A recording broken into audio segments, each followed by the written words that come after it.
I had a great idea. What if I make a game about something I knew almost nothing about at all? Now, that might sound dumb, and that's because it is.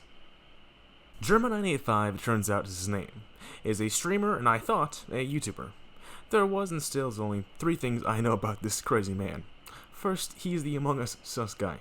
Second, he doesn't like being called the Among Us sus guy. And lastly, ominously in a funny fan animation called Peep The Horror. So, I'm gonna steal the prompt idea and make a fan game about something and someone I don't know pretty much anything about. Here we go.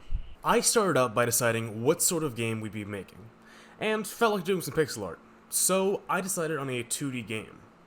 Since the only non-3D game I've ever made were platformers, I chose to make Peep The Horror, a 2D platformer.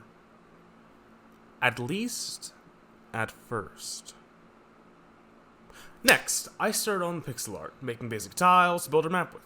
I watched a video recently from Jonas Tyroller on making games better, so I took his advice, and for the first time used a color palette, and would continue to for the rest of the project.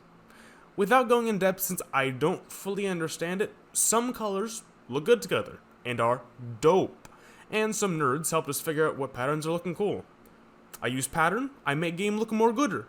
I started with the classic 2D box characters as I built its basics, like moving and jumping.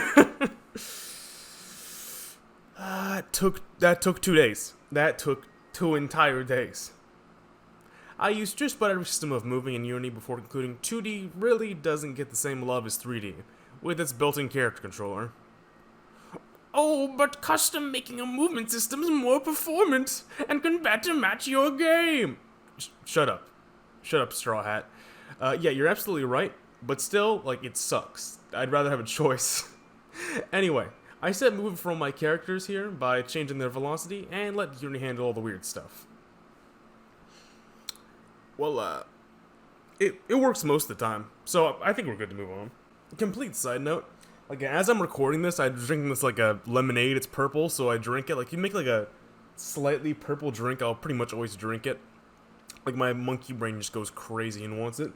And it literally tastes like Michael Reeves, Hawaii Island, whichever one that was, in his videos, for half a second, and then it tastes like the water in fucking LA when you go to the beach. It's not... It's good, but also not at all. Anyway, I added an enemy that moves if it hits a wall or other enemies. It turns around. Their names... They're, Sussy Bakas. They're basically Goombas, but themed for the ultimate Sussy Baka of all. Jerma. Like the goober Goombas they are, if you jump on their head, it defeats them and you get a jump boost. Man, when I first started this, I talked to a friend about it, and he said there was one Jerma Fangame.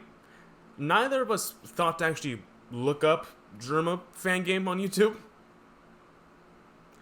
My plan may not be as competition-free as I initially thought, but I still want him to play this well-done shitpost. Boom! Add some missiles that explode particle effects. These goobers, they spawn them! As we all learned in Supreme Leader Academy, death is but the first phase, and to die in the pursuit of glory shall be rewarded with rebirth. We added 3D audio, so we can get the Doppler effect, and the giant pits, of course. Everyone's got their giant pits. Doppler effect is basically when you're moving towards or away from a sound source, it gets quirky little dough, and it changes pitch. Like how cars sound different when they speed past you, even though their sound's actually the same. Batman. We do a little trolling. Throw in some more pixel art to look better, expand the map, and Peep the Horror. We added a cool and fairly simple AI for the 2D horror, where it follows you around and shoots cyan rockets which kill you, but if they hit an enemy, it makes them turn back around, making prediction of movement slightly more difficult, yet all the more important. Now, there's a few final things I've never seen other games do before, that I plan to do with this. And unlike every Kickstarter scam that makes $159 million, not joking, the difference isn't world-changing, but flavor. that I think will tie everything together and make this a bit more than just a meme game. In case it's not obvious, the game I'm making is free on release. I'll make another follow-up post probably in a few days before release, and when I've completed everything. My goal is simple: get Jerma985 to play this, and have him understand that I don't know who the hell he is, because that sounds really funny. Anyway, that's it. Bye.